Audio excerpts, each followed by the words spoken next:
Hey folks, Mike Bazine here, and welcome to Thursday night, week 9 of the V8 Supercars Americas. We are at Hockenheim Ring, as my old man likes to call it. It's probably funny if you're German. Cool track with these. I always like watching this race on TV whenever the Formula 1 comes here. It's a fun track to drive in these cars. It's tough to race on. There's not a lot of passing opportunities, and the one passing opportunity that this track is probably best known for, the big hairpin, is actually really difficult to do with these things because these cars actually outpace the braking markers, and there's no braking markers on the inside of the track. I think the first time we came here, I absolutely T-boned somebody trying to make a pass work in the hairpin because I popped out of line to try and, do a late break entry, and I had nothing to reference, and I just ended up flying right through it. So it can be kind of sketchy, but it is still a fun track to run on. It's competitive. It's been a while since we've been here, but I remember this track being really competitive. And my car seems to get around it pretty good, so we'll see how we do. I'm car number 11 out of the 12 that we got tonight, and participation is a little bit weird with the time zone change. It shoved everything back an hour, and we've already had some people that are, I'm not going to say complaining, but bringing up that the time zone change doesn't really work for them. So we'll see if this time zone thing, or this time slot sticks around. We might move it like 2 hours back starting next week. I don't know. Well, there's already discussion going on about it in the forums. If you live in the Eastern or Pacific time zones of North America, please drop in. I'd love to hear your input, whether we should keep it in this slot or move it 2 hours later. But yeah, for now, we got 12 cars here. I'm seated at like the very back of the pack. But yeah, hopefully qualifying will go well, and we'll actually get a finish out of this. Holy hell, do we have a fast crowd tonight. Me and Pete on the back row, 11th and 12th. Woo! Damn. Although you do look at some of these times, it's a really tight field. Everybody's kind of within, like, what, second and a half of each other? But it's not just me. I mean, you got Dale, Cam right in front of me. Even Ant's back in 8th place. I know Ant is fast. Good Lord. Well, can only go up from here.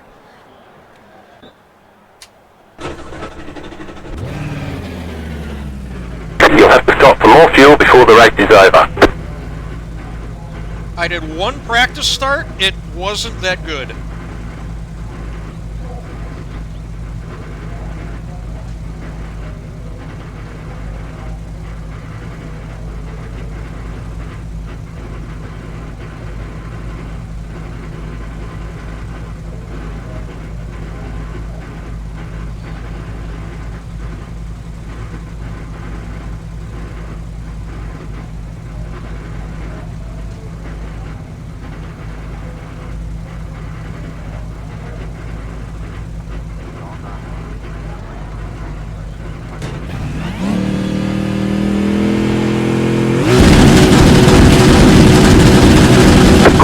Green flag.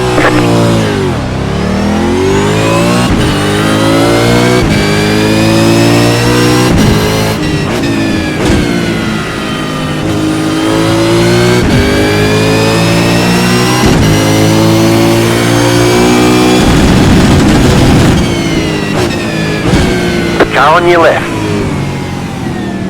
Still there, hold your line. Stay on the right. Keep to the right. Clear on the left.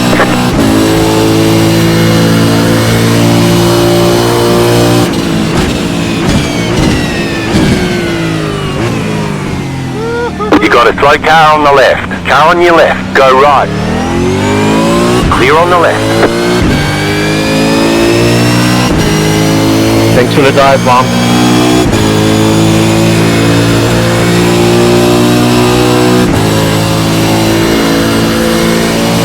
Left side.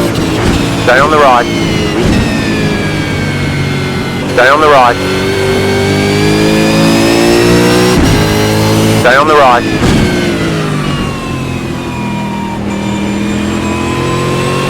Still there, hold your line. Clear. 1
Slow car on the left. Car stop on the left.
Car on your left. Clear on the left.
Car right.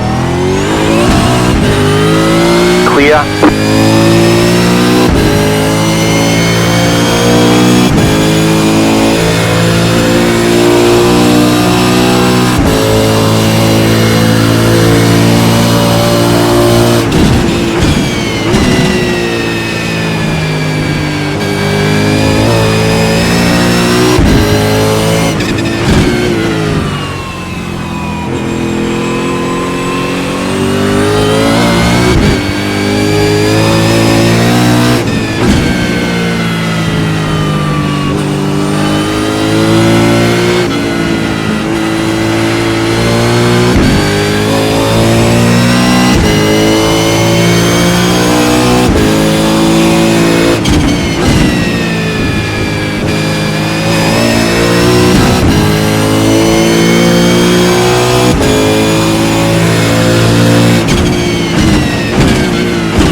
about 5 laps of fuel left.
The car in front is pitting.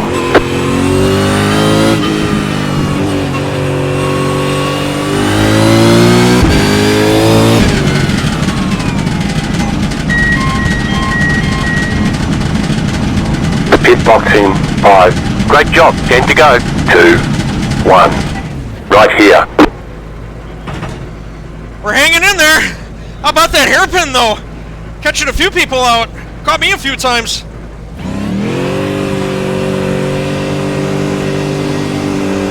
Okay, go.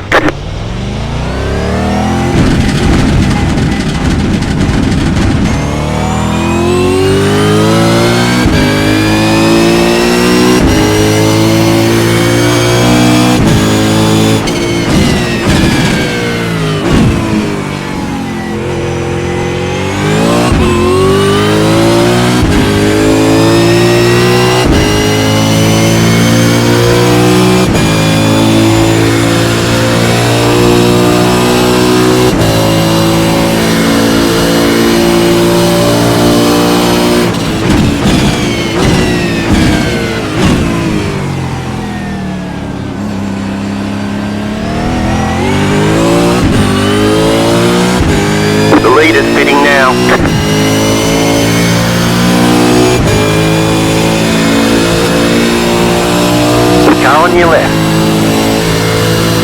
Keep to the right. Still there. Still there, hold your line.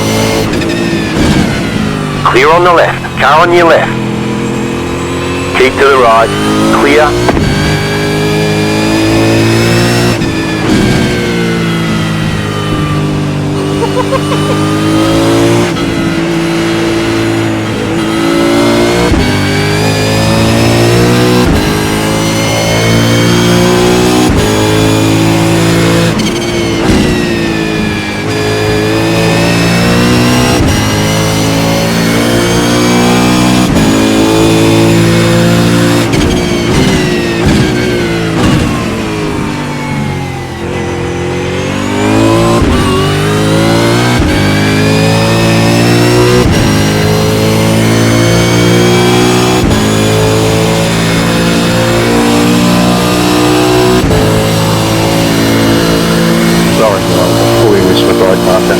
Car stop on the left. Car stop on the left.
Leaders fitting now.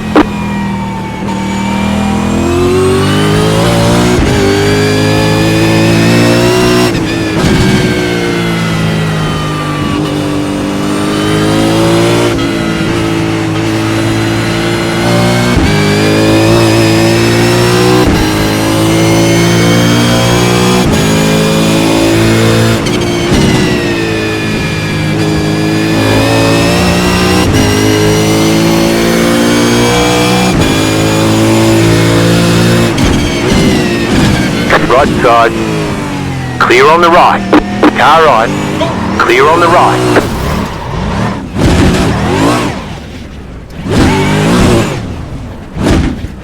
You're going the wrong way. Damn it! We've got damage on the back end. You're going the wrong way. I'm working on it.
5 laps to go. Stay sharp.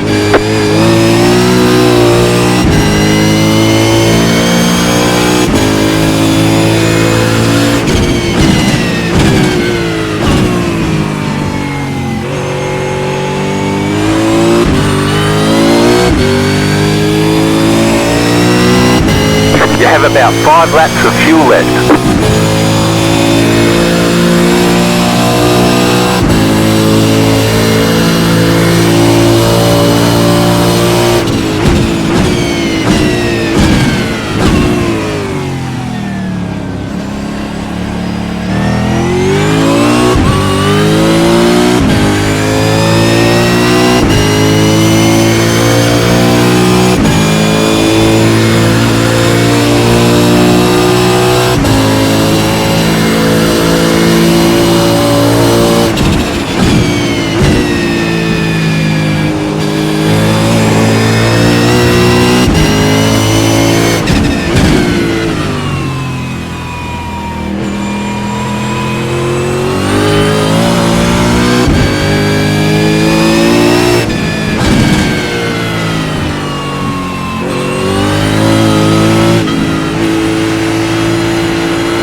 Let's go.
white flag, white flag.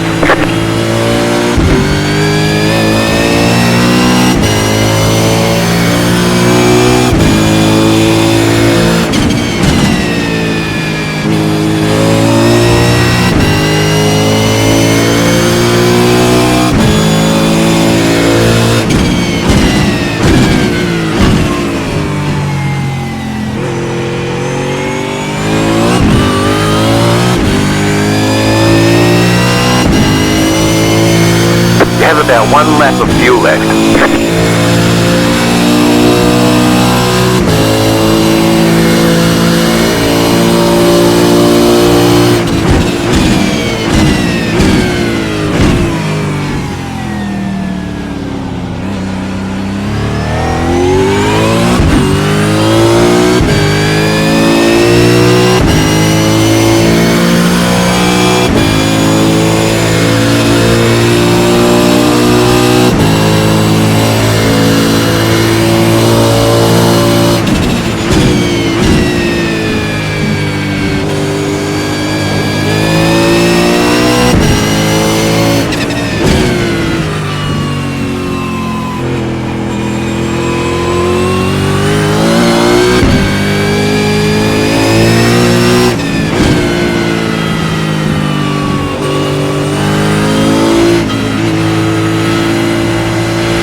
Sorry about that. Climb up the start of the race, Michael.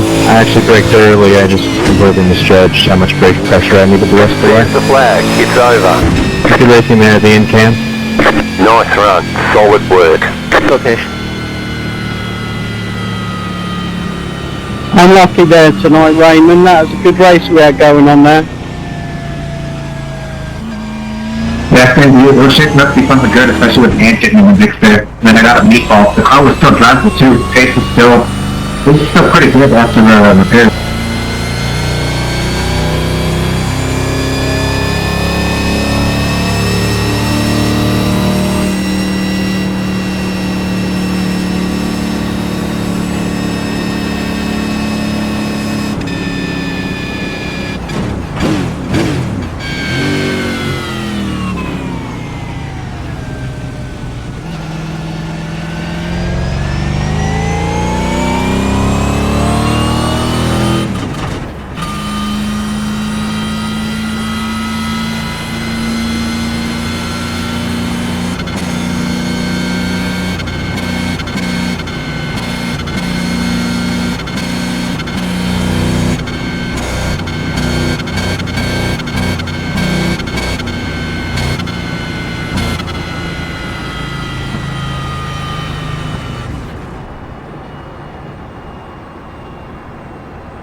Slow down. You got a penalty? We're cutting the cord. Oh, please.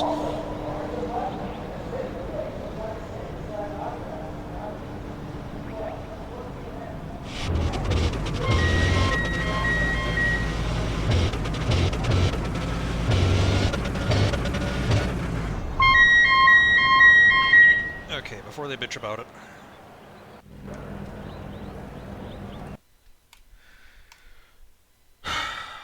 Well, I moved up a place. Oh, man. What was I saying before the race about the hairpin at this track? That was a perfect example of it. Oh, that whole first stint. Just seeing guys go off in that first hairpin. I'm like, I mean, you all want to keep killing each other. That's fine. I'll just pick places off as they come. It's so easy to do there. It's so easy.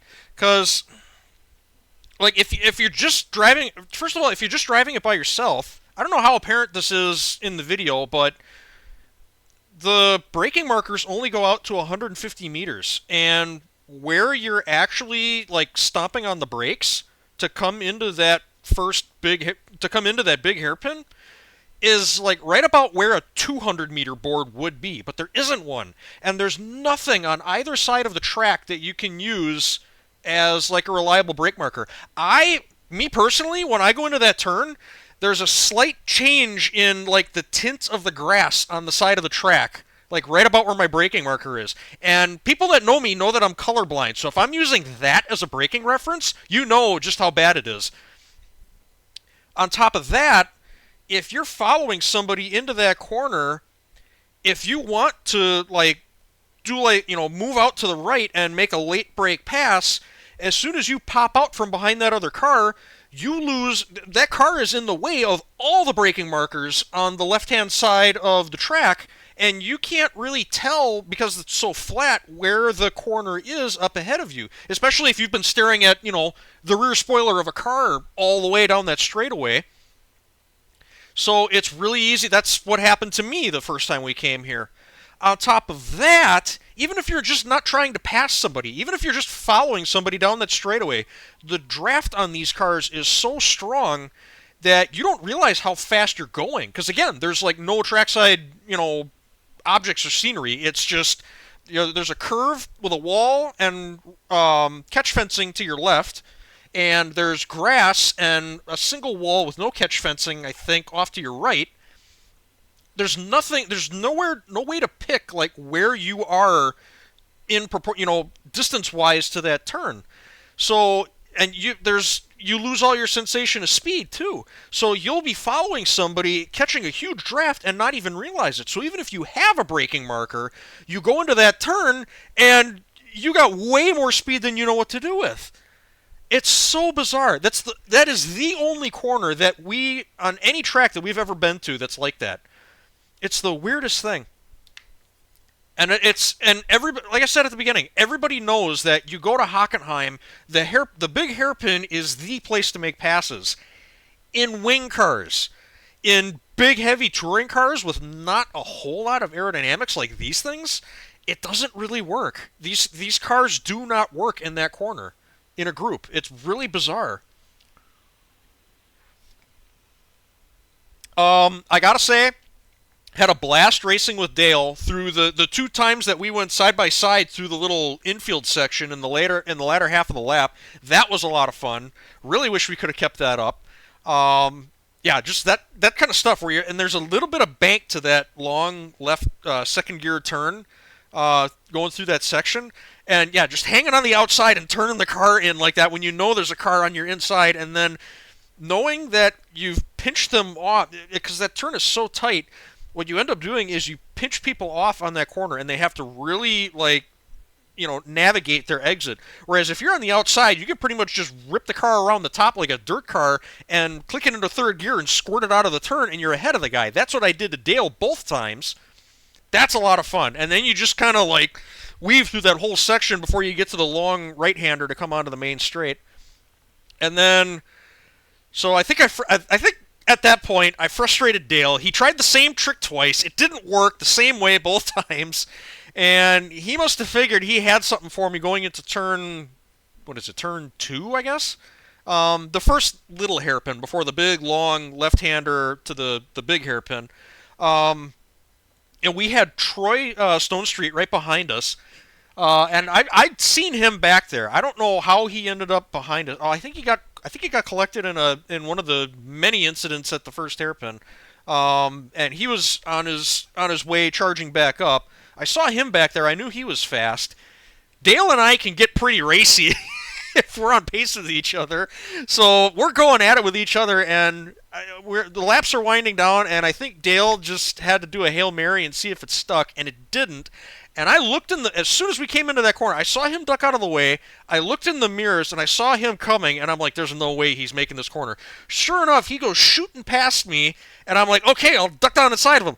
Totally forgot that Troy was there, and even if I did remember, I kind of doubted that he would have tried something like that. So we all went into that turn with our own vision of how the seas were going to part, and everything was going to work out for us. I was waiting for Dale to go shooting past so I could cut down on the corner and shoot underneath him. Dale was trying to get a line underneath me. He was probably going to see if he could, like a Supercross turn, kind of get under me, push me wide, and then chase me out of the corner.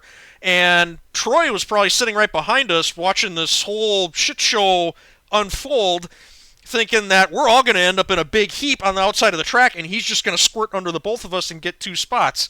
And we all kind of like, Dale went shooting off, and me and Troy met in the middle, where we invariably ended up. And yeah, and I struggled to get the car into gear, and you know what? I don't even know if the long recovery on that would have made much of a difference. But yeah, you know what? I started 11th, I finished 10th, but I'll tell you what, that race was a lot of fun.